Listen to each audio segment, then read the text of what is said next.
Itu saudara sendiri yang mengatakan, saudara Darius sendiri yang mengatakan. Boleh aku malah nggak sedikit, Zuma? Iya, silakan. Ya, jadi yang terkutuk itu di neraka ya, pasti neraka. Ya, yang neraka sebentar, itu malah ternyata kakinya Allah sendiri loh dalam Bukhari 4:70. Dan Muslim Muhammad dan pengikutnya itu beri ketentuan mendatangi neraka dalam 4:71. Jadi udah jelas semua. Jadi ini perdebatan rampung selesai. Ngomong-ngomong. Menarik ini. Menarik ini, menarik. Oke. Menarik. Gantian kita. Gantian. Oke, jadi pertama, Allah kaget di neraka dalam Bukhari. Ya, gantian. Gak usah ngajarin saya. Saya ini gurumu. Oke. Kalau seekor ikan kecil, ikan kecil nih sebesar jarum disimpan di laut. Sebentar. Sabar dulu. Saudara tuyul. Muhammad dan pengikutnya. Diam dulu, saudara. Diam dulu ya. Seekor ikan kecil yang tak berdaya. Kamu jangan.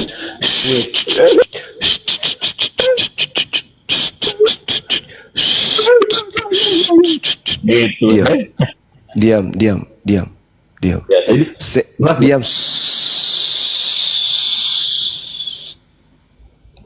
Diam. Mati kau kan. Nah, dengarkan saudara-saudara. Untuk membantah subhat manusia tak berotak seperti tadi. Kaki Allah, kekuasaan Allah yang kemudian ada pada neraka. Ikan kecil nih sebesar jarum disimpan di laut.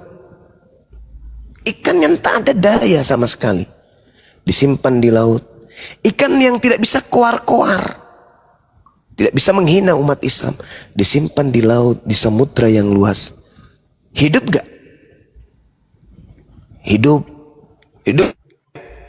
Coba suruh Pak Bu. Hidup gak Bom? Hidup gak dia? Mati. Berarti ikan Suara Bang Juma nggak ada, putus-putus. Oh, putus-putus. Jadi ketika kemudian Pak Bom yang begitu besar disimpan di laut, dia akan mati. Kenapa? Karena Pak Bom tidak cocok hidup di laut, bukan tempatnya. Ikan yang begitu kecil taruh di laut, hidup bahkan bertumbuh dan berkembang biak karena memang habitatnya. Begitu juga sebaliknya. Suruh ikan yang paling besar di laut taruh di darat, mati karena bukan tempatnya, bukan habitatnya. Berlaku ndak itu bagi Allah? Allah kemudian menempati tahtanya misalnya di laut, atau dia di daratan, atau dia dimanapun. Berlaku nggak hal seperti itu sifat makhluk pada Allah? Tidak. Jadi neraka bagi Allah bukan seperti neraka bagi Kristen. Neraka itu tempatnya Kristen dibakar. Neraka bagi Allah hanya satu dari makhluk ciptaannya saja. Alamak, bahlulnya penyembah orang ini. Sederhana itu. Nah, ketika Anda mengatakan umat Islam masuk ke dalam neraka, ini tak kasih dalil ya. Di dalam kitabnya orang Yahudi, bagaimana kemudian Nabi Daud alaihi salam meminta dan memohon kemudian untuk sama seperti Al-Quran surah Maryam ayat 71, ayat 72. Ini tak bocorin kepada penghujat, penista Al-Quran surah Maryam ayat 71. Mazmur 66 nomor 12. Engkau telah membiarkan orang-orang melintasi kepala kami. Kami telah menempuh api. Kami telah menempuh api. Kami telah menempuh api. Tetapi engkau telah mengeluarkan kami dari api sehingga kami bebas. Tuh, ada di dalam kitabnya orang Yahudi terkait surat Maryam ayat 71. Yudas 1 nomor 23. Coba diplototin. Selamatkanlah mereka dengan jalan merampas mereka dari api. Tetapi tunjukkanlah belas kasihan yang disertai ketakutan kepada orang-orang lain juga. Dan bencilah pakaian mereka yang dicemarkan oleh keinginan-keinginan dosa. Selamatkanlah mereka dari jalan dengan cara merampas mereka dari kobaran api. Markus 9 nomor 49, semua orang Kristen akan digarami dengan api neraka. Dalil. Mulai. Dalil itu. Mana ada itu di situ? Baca saudara, baca. Markus 9:49, Anda baca. Baca. Semua orang Kristen akan digarami dengan api neraka. Baca.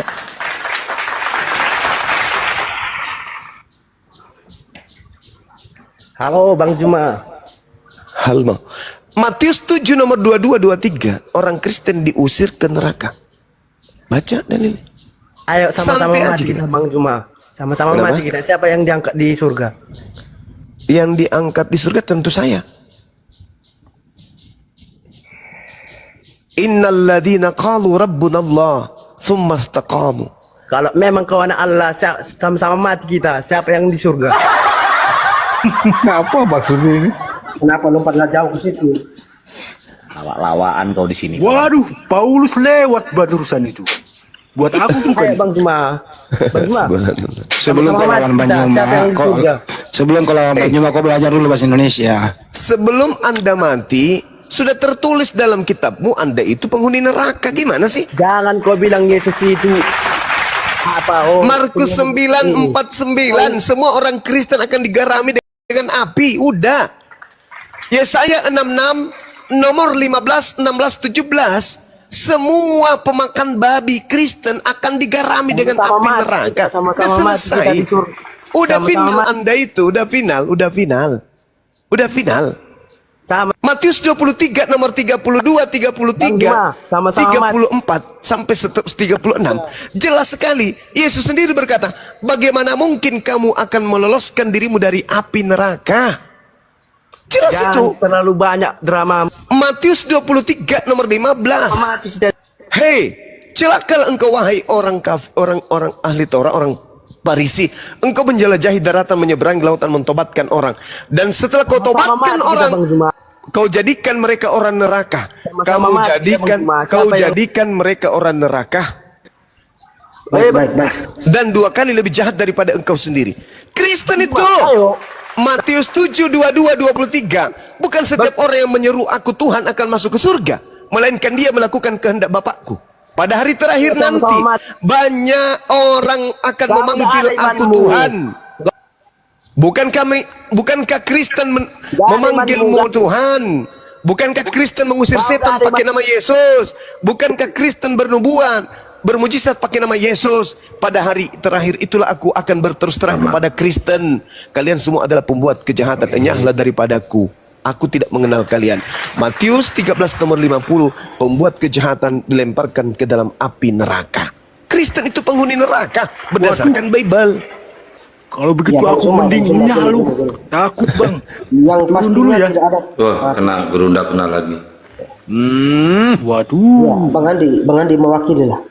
Yang pastinya apa yang dikatakan Bang Zuma tadi itu tidak ada satupun sebutan Kristen di dalamnya.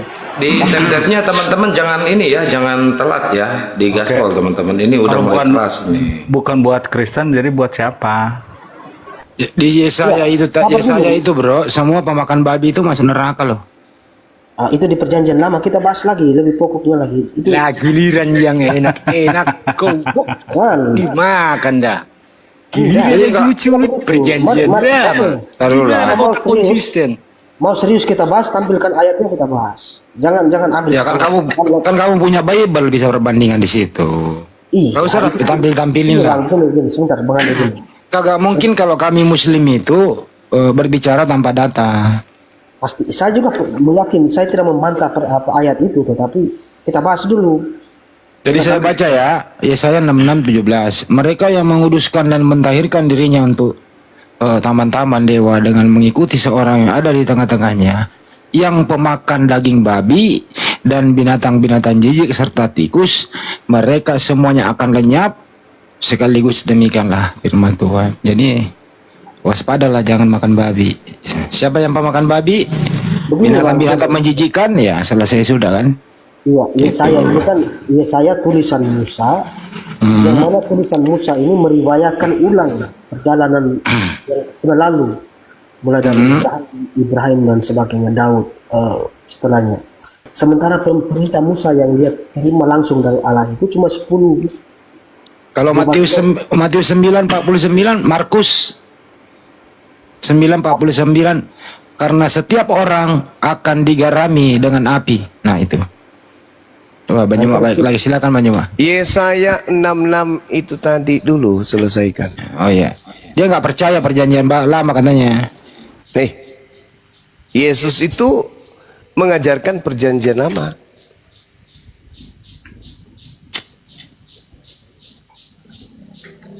Setiap orang yang makan babi itu kasih uni. Tapi yang makan babi itu kita harus cari tahu perjanjiannya dengan siapa itu, Bang. Sementara dengan Musa saja tidak ada perjanjian soal makan babi. Saudara, Anda tahu kalau Anda mengatakan bahwa tak ada cerita pemakan babi itu terkait dengan Kristen, lalu buat apa kitabnya orang Yahudi ada di agama saudara? Begini, jadi semua nabi yang pernah dipercayakan Allah itu artinya wajib kita semua kenal. Soal urusan ajarannya apa itu sabar dulu. Ketik kajian sebanyak-banyaknya teman-teman biar nggak kena report. Kalau ajaran perpuluhan itu ajaran untuk siapa? Yahudi atau Kristen? Kebetulan saya Katolik, saya tidak mengenal, tapi itu pasti mereka punya penjelasan di sendiri pastinya perpuluhan itu. Saya Katolik. Kira-kira apa penjelasannya, Bang? Itu nanti harus Protestan yang menjawab, bukan saya Katolik, jadi saya tidak tahu itu. Karena saya tidak bisa mewakili mereka. Jadi menurut saudara, Tuhan membolehkan makan babi? Ya nanti kita lihat ayatnya, itu perjanjian dengan Abraham setahu saya. Sunat termasuk Ibrahim. Berarti Tuhan punya perjanjian dengan Kristen? Perjanjian dengan Kristen? Tuhan tidak mengenal Kristen, begini maksudnya. Barusan apa? Tin, gimana Tin? Tuhan tidak mengenal? Lemas aku langsung, Bang. Tuhan tidak mengenal Kristen. Oke, apa Tuhan mengenal Katolik? Langsung ditertawain, apa maksud saya harus didengarkan dulu dong. Jadi Tuhan itu tidak membawa agama Kristen maksud saya. Yesus itu tidak pernah membawa agama apapun. Jadi Kristen ini yang percaya, Kristen ini kan sebenarnya awalnya itu adalah apa namanya, olokan dari kaum Yahudi yang percaya kepada Kristus, yang mengikuti Kristus. Itu semua Kristen. Nah, biasanya orang begitu kan. Kalau zaman sekarang kalau kita mau mengolok orang Yahudi waktu itu mau mengolok pengikut yang percaya kepada Kristus ini, Kristen. Nah, kemudian seiring perkembangan zaman Orang Yahudi. Iya, itu begitu memang. Bang, izin sebentar saja aku. Mau menjawab masalah aku disuruh-suruh apa, ditanya masalah itu apa, berashadu. Katanya kapan itu, baik akan jawab sekarang. Hidayah itu nanti bakal datang setelah lebaran. Terima kasih, aku udah jawab dia. Kapan itu hidayah datang. Ya mudah-mudahan aja Pak, umurmu masih sampai lebaran ya. Karena Darius ini kenapa? Karena dia masih males puasa itu. Takut dia puasa 30 hari. Lanjut deh topik. Iya. Dari babi aja dulu, Darius. Iya, memang pernyataan saya bahwa Allah tidak mengenal Kristen itu maksudnya bahwa Yesus ini tidak pernah mengajarkan agama Kristen. Memang kami percaya bahwa siapapun nabinya tidak pernah membawa agama gitu kan. Ya Kristen ini kumpulan orang-orang yang percaya kepada Yesus Kristus. Kemudian berdasarkan yang saya tahu itu bahwa Kristen ini awalnya dari seperti sebuah olok-olokan. Macam orang-orang dulu kalau zaman sekarang kan kita kalau mengolok orang, Kristen. Ini pengikut Kristus, pengikut Kristus. Awalnya Kristus. Nah, kemudian Sekarang Kristus yang dimaksud itu siapa, Bang? ya Yesus pastinya. Wah, bukan. Kan ada juga Kristus palsu, kata Yesus. Waspadalah kepada Yesus palsu yang mengaku akulah Kristus. Oke, baik. Oke, kalau mau kita bahas itu silakan. Yang bisa bantu tampilkan ayatnya. Percaya enggak bahwa menurut Yesus akan ada Kristus palsu? Percaya pastinya, tetapi siapa dulu tujuan? Siapa dulu? Nah, oke. Kristus palsu itu menyesatkan banyak orang. Percaya? Boleh. Percaya pasti. Oke, sekarang mana banyak orang yang disesatkan oleh Kristus palsu itu? Ya, makanya tampilkan ayatnya supaya kita bahas, Bang. Kan ada dua Kristus tuh. Kristus asli, Kristus palsu. Kristus asli Yesus. Oke, pengikutnya Bani Israel. Nah, ada lagi Kristus yang datang kepada Kristen, pengikutnya Kristen.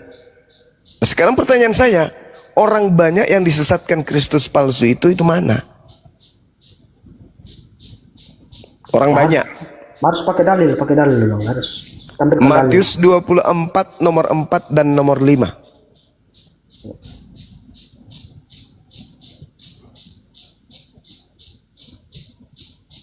Coba ada yang bisa bantu tampilkan dalilnya, bagus, Bang. Karena sudah pernah kami bahas soal itu Yesus marah di depan ahli-ahli Taurat dan kaum Farisi itu, bahwa kalian ini pembuat kejahatan, kalian menyeberangi lautan menobatkan satu orang dan sebagainya itu. Nah, itu sebenarnya Yesus marah langsung di depan kaum Farisi itu. Jadi tujuannya bukan ke Paulus sebenarnya. Itu Paulus, Bang. Siapa orang Farisi yang nyebrang lautan, menjelajahi daratan?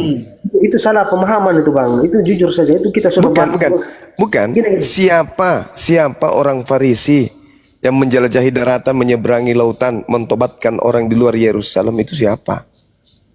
Iya, kalau dari sisi Islam pasti merujuknya kepada ke Paulus pastinya. Nah, kalau bukan Paulus lalu siapa, Bang? Pahami baik-baik ayatnya itu. Silakan. Yesus marah langsung di depan orang-orang Farisi dan ahli-ahli Taurat.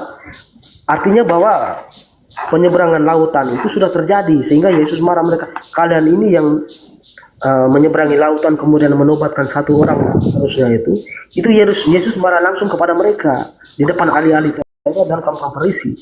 Artinya iya, siapa, Bang? Siapa orangnya? Bukan siapa kalau tanya orangnya, orang tidak ikut Yesus mampus, itu saja. Yesus yang mana? Yesus itu ada dua. Kristus. Yesus itu ada dua, Bung. Mana dua? Di mana dalilnya kalau dua? Saya mau tanya dalilnya di mana? Lukas 21 nomor 8. Coba dibaca keseluruhannya.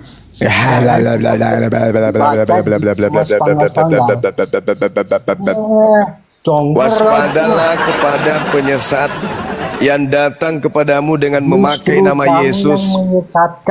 Saya baca dalil loh. Lukas 21 nomor 8. Waspadalah kepada mana dalilnya? Coba dibuka. Lukas 21 nomor 8. Waspadalah kepada penyesat yang datang kepadamu dengan memakai nama Yesus dan berkata akulah Yesus. Ayat yang nabi-nabi palsu ngaku-ngaku. Jadi kan sudah terbukti. Nabi palsunya itu mengaku Yesus, pengajak Mesias palsu. Alamak, lucu orang ini. Lukas 21 nomor 8. Waspadalah kepada penyesat yang datang kepadamu dengan memakai nama Yesus dan berkata akulah Yesus. Waktunya sudah dekat, jangan kau percaya. Akulah Yesus. Mana dalilnya? Coba dibuka. Lukas 21 nomor 8. Buroncong. Ditunjukkan. Nenekmu kiper, siapa pula kau? Udah aku sebutkan pula. Tinggal kau lihat aja di situ di Bibelmu. Jangan-jangan kau nggak punya Bibel. Kami punya Bibel, semua dibaca. Ya sudah kau baca, Paman. Lukas 21 nomor 8. Kalau mau belajar itu jangan gengsi. Bukan gengsi, kamu yang nggak pernah baca Al-Quran. Mati Misha. Kita ngebahas itu masalah kitab itu sudah keseluruhannya itu. Iya, kau baca coba Lukas 21 nomor 8. Mampus kalian kalau gitu. Yesus yang mana? Yesus yang mana dulu? Ah, Yesus Kristus, Yesus kami. Hei, Yesus anak Maria mengaku, aku diutus hanya kepada domba yang sesat dari umat Israel. Paham kau? Sedangkan Yesus yang datang kepada Paulus itu mengaku dirinya diutus untuk seluruh umat manusia. Itu berbeda, itu Yesus yang lain. Ya, dia kan diturunkan di apa ya? Firman Tuhan itu diturunkan. Tuhan, firman Tuhan diturunkan apa pula? Ngomong aja belepotan. Saudara, kalau mau belajar jangan gengsi. Firman Tuhan. Bilang aja Bang Zuma, jangan pungut perpuluhan, ajarin saya ya Bible. Tak ajarin, Bung. Tak ajarin. Jangan gengsi lah. Jangan mengajari kitab kami. Kami sudah mengajarkan, tak perlu lagi diajarkan. Bagaimana mungkin? Sombong kali kau. Justru di situ yang bertanya di mana dalilnya. Kan Anda nggak tahu. Makanya kutunjukkan. Lukas 21 nomor 8, kawan. Kamu tunjukkan karena kamu nggak paham, kamu nggak ngerti. Saya. Astagfirullahaladzim, ya Allah ya Karim. Justru karena saya paham, makanya saya tahu. Anda bagaimana mau tahu? Masih tolak semua Yesus Kristus. Yang saya tolak itu adalah Yesus yang datang kepada kalian. Itu bukan Yesus anak Maria. Itu Yesus palsu. Tuh, jawabnya. Waspadalah supaya kamu jangan disesatkan. Oke. Sebab banyak orang akan datang dengan memakai namaku Baik. dan berkata akulah dia, dan saatnya sudah dekat. Jangan kamu mengikuti mereka. Bang Alif, Penyesatnya datang dengan memakai nama siapa? Jawab. Baik. Sekarang Bang Alif. Penyesatnya datang dengan memakai nama siapa? Yesus, nama Yesus. Saya ulang. Penyesatnya datang dengan memakai nama siapa? Baik. Bang Alif, Nama Yesus. Yesus paman. Nama Yesus. Jangan bergeser. Yang datang kepada Nabi Muhammad pernah nggak ngaku Yesus? Enggak. Yang datang kepada Paulus ngaku Yesus nggak? Ngaku. Baik. Bang Alif, tolong tahan ayatnya. Sekarang kita fokus ke ayat 8-nya ini. Jawabnya, waspadalah supaya kamu jangan disesatkan. Sebab banyak orang akan datang memakai namaku dan berkata akulah dia. Dan saatnya sudah dekat, janganlah kamu mengikuti mereka. Nah, sekarang di mana dalil Paulus ini mengaku sebagai Yesus? Bukan Yesusnya, bukan Paulusnya yang mengaku. Penyesatnya mengaku Yesus. Berarti cahaya yang ditemui Paulus. Yes, itu mulai pintar. Bagus. Baik. Sekarang coba buka dalil yang pertemuan Paulus dengan cahaya. Kisah Para Rasul 9 atau Kisah Para Rasul 22. Silakan.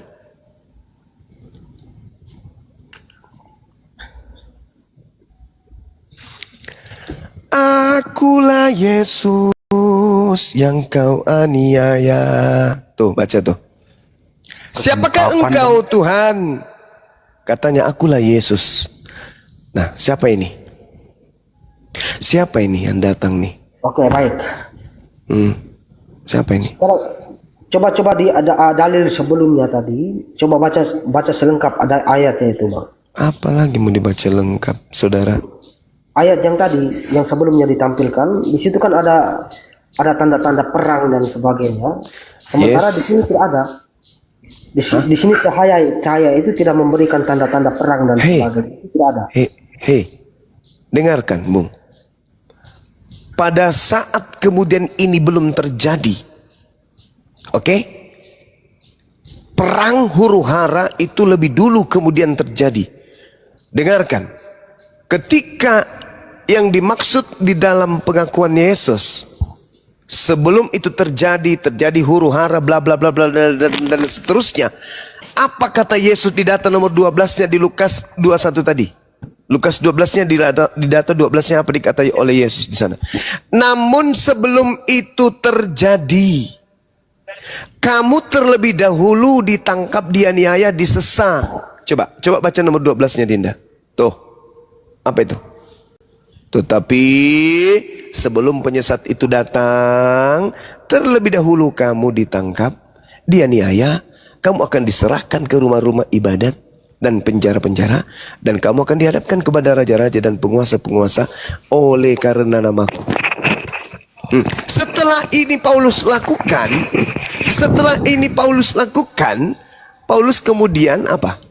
Mengaku bertemu dengan Yesus, sang penyesat itu.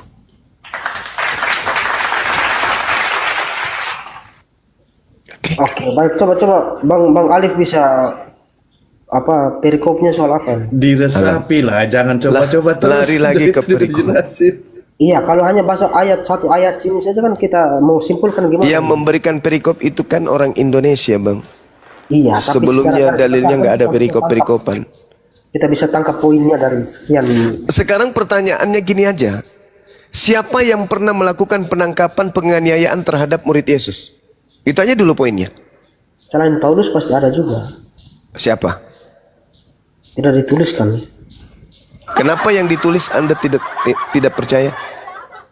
Ya memang tidak dituliskan. Ya kenapa Anda mencari yang tidak tertulis sementara yang tertulis Anda ingkari? Ya tapi coba kembali ke fokus ke sini dulu. Ayat 12 ini kan Mau lari kemana? Saya udah katakan kepada saudara di dalam Kisah Para Rasul 22 nomor 4, dan aku telah menganiaya pengikut-pengikut Tuhan sampai mereka mati, laki-laki dan perempuan kutangkap dan kuserahkan ke dalam penjara. Itu pengakuan Paulus. Iya, tapi kalau ambil satu ayat begini, bagaimana saya mau bisa bernarasi kan tidak jelas nih ayat ini kepada siapa? Kita harus baca satu perikopnya. Nomor 8-nya, waspadalah kepada penyesat yang datang kepadamu dengan memakai nama Yesus dan berkata, akulah Yesus, waktunya sudah dekat, jangan kau percaya. Tetapi sebelum semuanya itu, kamu akan ditangkap terlebih dahulu, dianiaya, diserahkan ke rumah ibadat, di penjara-penjara. Secara sistematis dalilnya jelas pun. Begini Bang, di atas coba baca ayat sebelumnya, ada penyakit sampar, kelaparan, dan itu kita mau kaitkan ke dengan Paulus ini gimana ceritanya? Makanya harus baca selengkapnya dulu. Ini memang terjadi sebelum penyakit sampar terjadi, sebelum kemudian orang menempa kelaparan dan seterusnya. Ingat saudara, ingat. Sebelum itu semua terjadi, terlebih dahulu murid-murid Yesusnya ini teraniaya dan seterusnya. Apa yang terjadi setelahnya kemudian? Aduh, Bang Alif, itu ayat surat apa itu? Sebelum terjadi orang perang, penyakit sampar, setelah kemudian Kristen ini, penyesat ini sudah memiliki pengikut, benar enggak di tengah-tengah Yerusalem itu ada penganiayaan dari pihak Katolik? Kutanya dulu saudara. Taurat dibakar habis, siapa yang membaca Taurat dibunuh, benar enggak terjadi? Setelah Paulus mengaku bertemu dengan Yesus. Terjadi kan? Sabar dulu Bang, itu saya tidak bisa memberikan narasi. Tidak bisa. Dengarkan. Romawi menguasai keadaan di Yerusalem. Apakah Romawi kemudian menghancurkan Yerusalem pada saat itu? Enggak. Bahkan Pilatus tidak mau menghukum Yesus kan. Tapi setelah Paulus menjadi paus di Roma, Yerusalem babak belur, hancur lebur. Peperangan terjadi di mana-mana, penindasan terjadi di mana-mana. Tanda-tanda yang dahsyat terjadi kemudian di tengah-tengah Yerusalem oleh orang-orang yang mengaku sebagai pengikut Yesus melalui tangan Paulus. Terjadi nggak itu? Pembantaian kepada orang Yahudi. Terjadi nggak? Jadi paman. Terjadi ratusan tahun.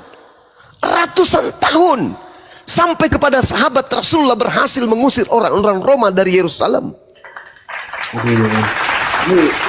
Itu fakta. Bahasnya per ayat lah Bang. Tadi katanya satu perikop, sekarang per ayat. Saudara tidak akan pernah bisa lari kemana-mana. Saya menjelaskan secara sistematis loh padahal. Yesus mengatakan waspadalah kepada penyesat yang datang kepadamu dengan memakai nama Yesus dan berkata akulah dia, waktunya sudah dekat, jangan kau percaya. Akan terjadi perang di mana-mana, penyakit sampar, kelaparan, bla bla bla bla bla bla bla bla. Titik. Namun sebelum itu semua terjadi, terlebih dahulu kamu ditangkap, kamu disesah, kamu dipenjarakan, dan seterusnya. Setelah itu terjadi, Paulus berjaya. Baca Matius 12 nomor 43 sampai nomor 45. Baca tuh. Ketika ada orang bertobat, keluar roh jahat pada dirinya. Roh jahatnya keluar, berjalan ke padang pasir, ke padang yang tandus, mencari pemberhentian, tapi tidak menemukan pemberhentian. Maka roh jahat itu kembali kepada orang yang bertaubat tadi. Setelah dia datang kepada orang yang bertobat tadi, bersih, tersapu bersih, dia keluar memanggil 7 roh jahat bersama dengan dirinya, masuk kembali kepada Paulus. 8 roh jahat masuk ke dalam Paulus, lalu Paulus kemudian jauh lebih jahat daripada sebelum ia bertobat. Apa kata Yesus? Dan ini juga akan berlaku terhadap angkatan jahat ini. Siapa angkatan jahat? Orang Farisi. Pilih-pilih nomor 3. Paulus mengaku, aku adalah orang Farisi. Angkatan jahat, sama dulu. Angkatan jahat, Matius 12 nomor berapa tadi itu? Nomor berapa itu kawan-kawan? Angkatan jahat. Nomor 38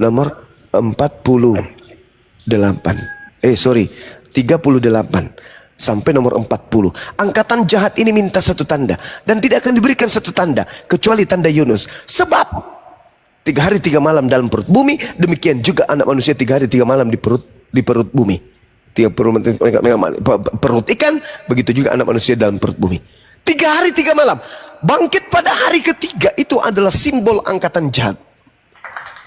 Paulus ajarkan enggak? Paulus ajarkan enggak simbol angkatan jahat ini? Ajarkan. Makanya orang Kristen percaya kebangkitan pada hari ketiga, padahal kebangkitan hari ketiga adalah tanda untuk orang jahat. Matius 12 nomor 38 sampai nomor 40.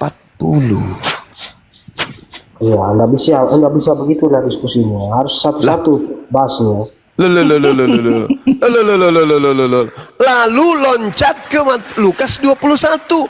Waspadalah kepada penyesat yang datang kepadamu dan memakai namaku dan berkata, akulah dia, waktunya sudah dekat, jangan kau percaya.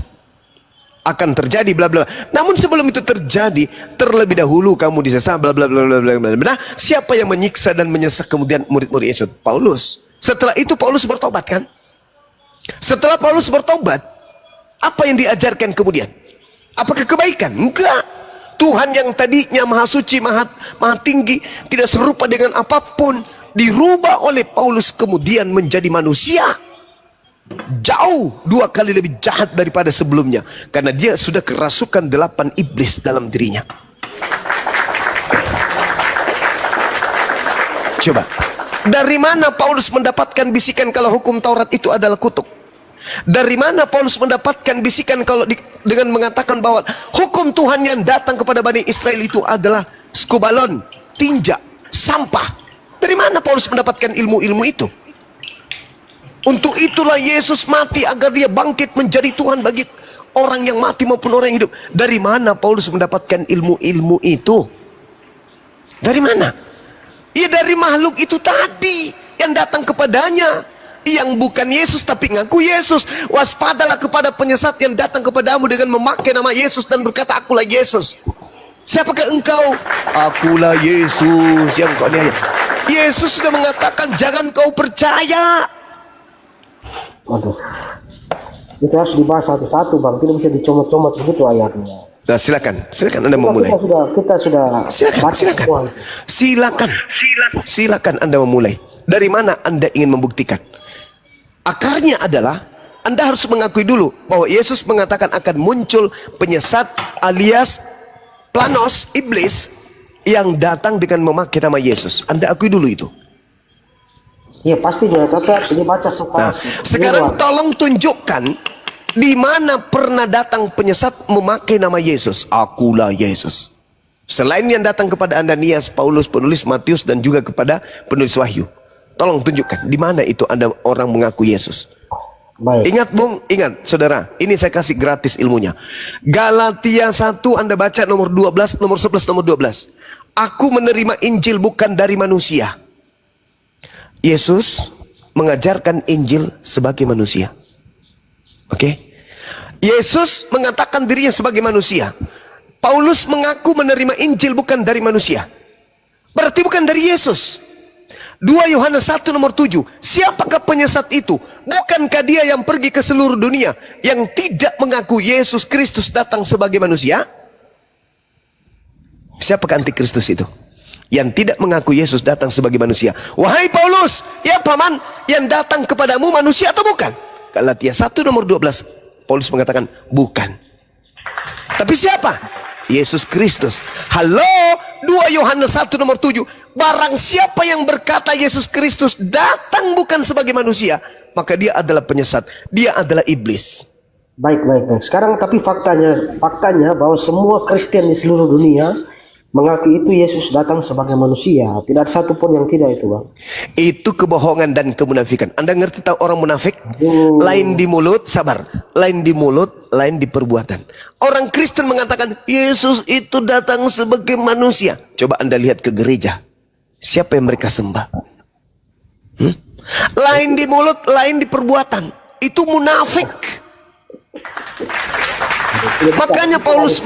Makanya Yesus berkata, waspadalah, celaka engkau wahai orang Farisi, ahli Taurat, wahai orang munafik. Lain di mulut, lain di perbuatan. Anda mengatakan Yesus datang sebagai manusia. Hanya orang gila yang mau menyembah manusia. Yang Anda sembah manusia atau bukan? Yang kita sembah sesuai perintah Yesus, berdoalah. Yang Anda sembah manusia atau bukan? Yang kita sembah sesuai perintah Yesus.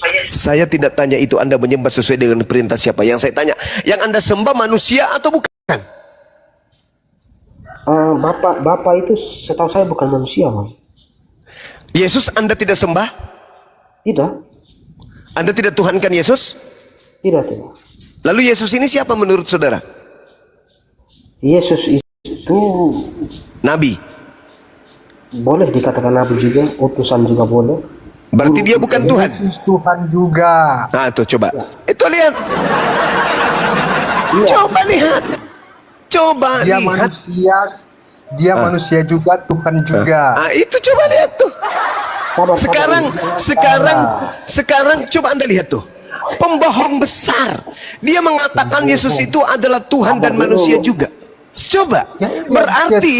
Berarti saudara Salon menggabungkan antara Yesus yang asli dengan Yesus yang palsu. Yesus asli manusia, Yesus palsu Tuhan. Dia gabungkan menjadi satu. Palsu dari mana kau itu, asal congor kau gini. Coba kau tunjukkan kepada saya data di mana Yesus mengajarkan kalau dirinya itu adalah Tuhan. Di mana? Karena dia Allah itu sendiri. Coba berani kali kau mengatakan memang dia adalah Allah itu sendiri. Siapa yang ngajarin? Siapa yang ngajarin Anda seperti ini? Siapa yang ngajarin Anda kalau Yesus itu adalah Allah itu sendiri? Siapa yang ngajarin? Alkitab mengatakan itu sendiri. Alkitab.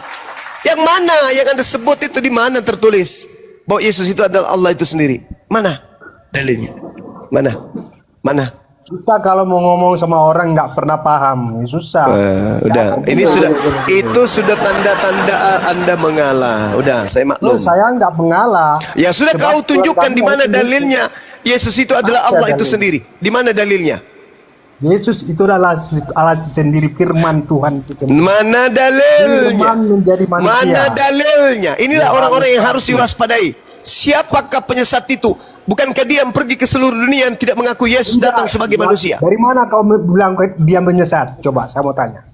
Yesus berkata, waspadalah kepada penyesat yang datang kepadamu dengan memakai nama Yesus. Dia mengajarkan bahwa siapa yang mengaku Yesus itu dia orang manusia, dia itu orang bukan palsu. Sekarang pertanyaan saya, percaya tidak menurut Yesus akan datang Yesus palsu? Susah, nggak paham. Hancur pesenatelo. Mana yang hancur? Orang nggak pernah. Sekarang saya tanya, percaya tidak saudara Yesus berkata akan muncul Yesus palsu? Dia nggak pernah bilang kayak gitu. Yesus palsu nggak ada. Lukas 21 nomor 8 yang kubacakan tadi samamu, percaya? Saya lihat Lukas 21. Waspadalah kepada penyesat yang datang kepadamu dengan memakai nama. Ayat dengan berapa? 8. Iya. Saya baca. Baca kerasnya. Waspadalah supaya kamu jangan disesatkan, sebab banyak orang akan datang dengan memakai namaku. Ya iya. Iya. Perumpamaan supaya jangan ada yang menamakan nama-nama mengakui namanya. Berarti penyesatnya memakai nama Kamu siapa? jangan salah memahami. Jangan Penyesatnya datang memakai nama siapa? baca perikopnya, baca perikopnya. Permulaan penderitaan. Bang Salom sebentar Bang Salom. Kamu nggak paham ini ayat ini. Itu ayat jelas Janganlah banget kamu kok. mengikuti mereka yang mengaku-ngaku Yesus. Begini Bang Salom. Penyesatnya datang dengan memakai nama siapa? Terus Dia katakan di situ, janganlah kamu mengikuti mereka. Iya, mereka ini penyesat ini menggunakan nama siapa? Mengaku Penyesat nabi ini dan- memakai nama siapa? Tidak ada nama Yesus di sini. Kamu Namaku. salah. Namaku. Tidak ada nama Yesus di sini. Namaku di situ siapa? Nama Yesus siapa? Kan gila kan? Siapa nama Presiden Soeharto? Kan gila namanya itu. Di situ Yesus sudah berkata, waspadalah kepada penyesat yang datang kepadamu dengan memakai namaku. Namaku siapa? Namaku siapa? Alah, Yesus. kamu itu nggak Bang pernah Salom, paham. sebentar Bang Salom, izin. Begini, ini sebenarnya ada keterbatasan penerjemahan ke dalam bahasa Indonesia, Bang. Paulus itu tidak pernah menyebut Yesus itu Tuhan. Jadi Paulus itu tidak pernah salah. Yang ada di terjemahan asli itu kurios, Tuhan. Nah, sementara kata Tuhan ini munculnya kapan? Jauh setelah abad ke-1. Oke. Tuhan ini baru, kata Tuhan ini baru.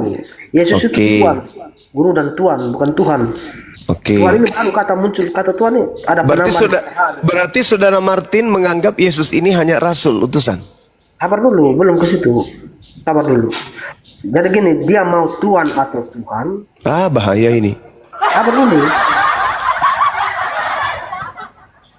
Bahaya itu, Bang. Proses penerjemahan dari bahasa asing ke apa? Ya udah, kesimpulannya Tuhan kurios. Betul itu. Iya, begini. Nah, berarti Anda sudah mengakui bahwa Yesus itu bukan Tuhan. Ya sabar dulu, saya belum kasih kesimpulan nih. Saya baru mulai bernarasi. Sabar dulu. Jadi entah dia mau Tuhan ataupun Tuhan, dia tetap penguasa karena berangkat dari dasar yang sama. Tuhan itu penguasa juga. Tuhan itu penguasa. Hanya kalau Yesus sebagai Tuhan, Tuhan ini dia penguasa di mana? Tidak mungkin dia penguasa di bumi saja kan? Dia secara riwayat dalam Alkitab maupun Al-Quran atau Isa Al-Masih itu, nah, dia berkuasanya di mana? Seandainya dia sebagai Tuhan, bukan Tuhan kan? Tuhan saja. Anda tahu tidak kalau menurut Yesus penguasa dunia ini adalah iblis? Anda tahu nggak? Nah, itu lain urusannya lah. Beda. Gimana ceritanya? Yesus berkata, tidak lama lagi aku akan berkata-kata dengan kalian, sebab penguasa dunia telah datang dan iblis tidak berkuasa atas diriku sedikit pun. Iblis itu penguasa dunia. Makanya ketika Lukas menuliskan Lukas 4, Yesus dicobai oleh iblis. Kenapa? Karena iblis mengaku sebagai penguasa dunia. Aku diberikan kuasa kepadaku, kuasa dunia. Oke, hanya perbedaan abang dengan saya tidak percaya perkataan iblis, abang percaya perkataan iblis, itu persoalannya. Sekarang menurut saudara barusan Anda mengatakan Yesus itu penguasa di dunia kan? Sekarang abang bawa dalil ke iblis tadi, yang permasalahan sekarang saya di mana dalilnya Yesus di mana dalilnya Yesus mengatakan aku diberi kuasa di atas muka bumi ini? Itu di mana dalilnya? Tunjukkan kepada saya.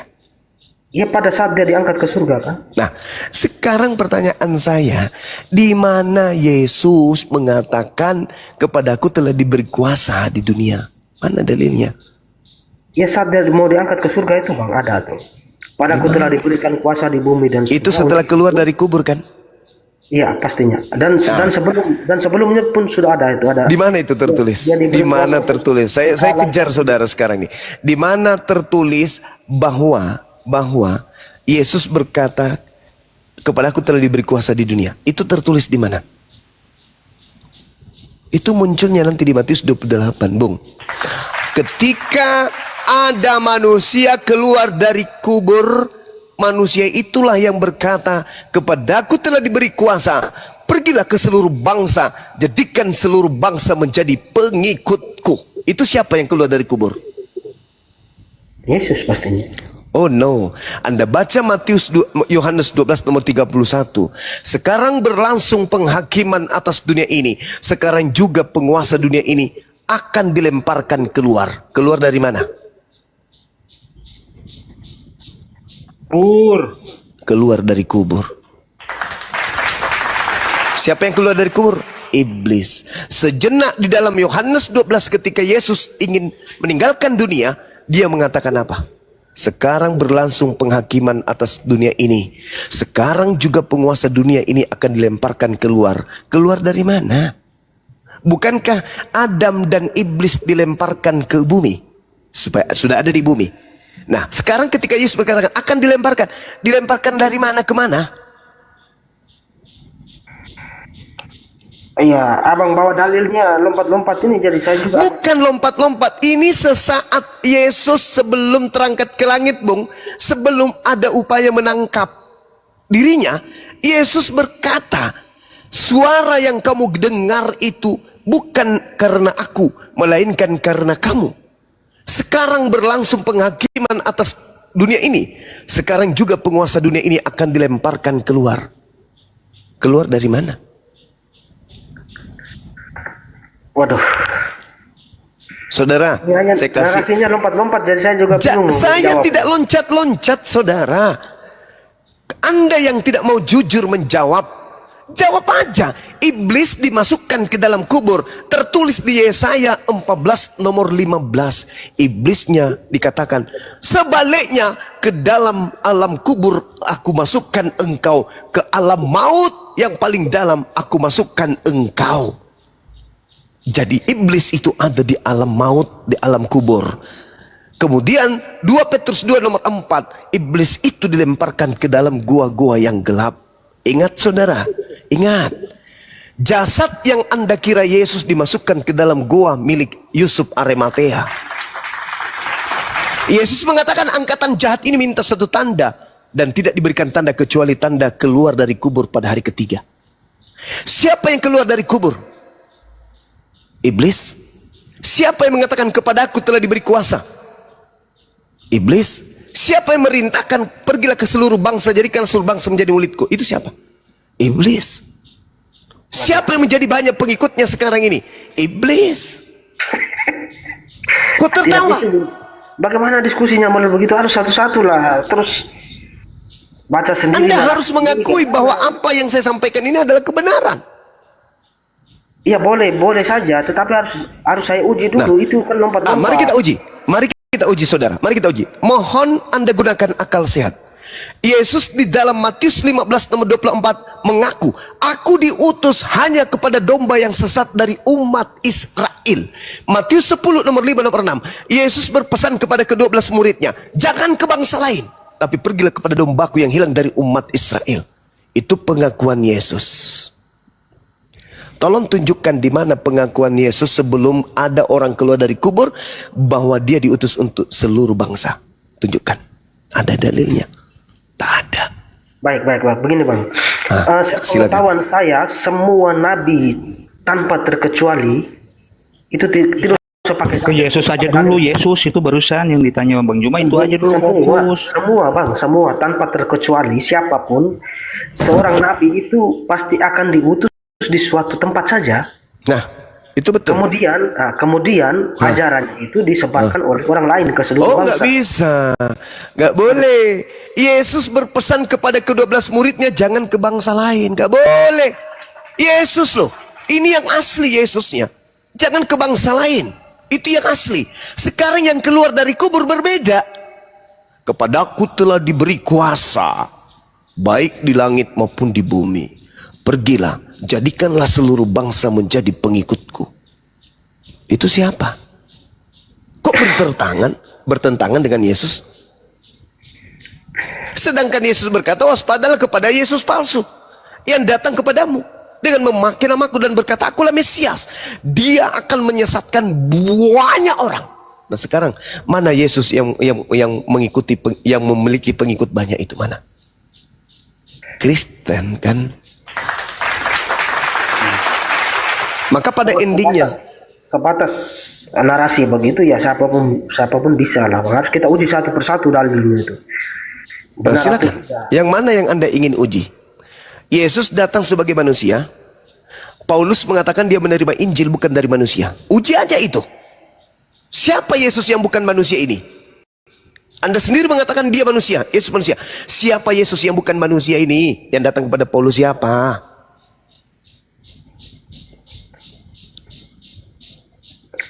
Iya, itu karena kami sudah bahas. Kami coba-coba mempelajari juga, Bang, walaupun Oke, saudara.